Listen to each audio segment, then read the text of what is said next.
సజీవుడైన యేసుక్రీస్తు నామమున మీ అందరికీ శుభోదయం. నేటి యొక్క పరిశుద్ధ దినాన దేవుని యొక్క మందిరానికి వెళ్ళి ఆయన స్తుతించవలసిందిగా కోరుకుంటున్నాను. ప్రభు సంస్కరణ ఉంటుంది. ప్రతి వారు సకాలం వచ్చి బల్ల ఆరాధనలో పాల్గొవలసిందిగా వేడుకుంటున్నాను. కొన్నిసార్లు మన జీవితంలో ప్రభు చేసిన వాగ్దానం అందు అపనమ్మకం ఏర్పడుతుంటుంది.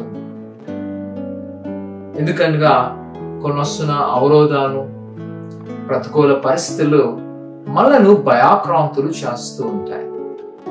అలాంటి సందర్భంలో దేవుని ఒక వాగ్దానం మాట్లాడుతుంది. ఆదికాండము 28వ అధ్యాయము 15వ వచనం. ఇదిగో నేను నీకు తోడై ఉండి నీ వెళ్ళు ప్రతి స్థలమందు నిన్ను కాపాడుచు ఈ దేశమునకు నిన్ను మరలా రప్పించుదను. నేను నీతో చెప్పినది నెరవేర్చు వరకు నిన్ను విడువను అని చెప్పగా, యాకోబు గారితో దేవుడు చెప్పిన మాట, నేను మరలా తీసుకొస్తాను, నేను చెప్పినది నెరవేర్చే వరకు నిన్ను విడువను. నిజముగానే ఆయన త్రొట్టెళ్ళినప్పటికీ ప్రభు ఏంటంట యాకోబు గారిని విడిచిపెట్టలేదు. ఈ యొక్క ఆశీర్వాదం కొరకు అనేకమైన ప్రయత్నాలు చేసినప్పటికీ ప్రభువును ఆశ్రయించినప్పుడు ఆయన కక్ష తీర్చుకోలేదు, కానీ వెంటనే ఆశ్రయకుడిగా, సహాయకుడిగా నిలబడింది. ఈ రోజు నాకు ప్రియ కుమార్తె, ప్రభు మన పట్ల కూడా ఆయన కొరిని కలిగి ఉన్నాడు.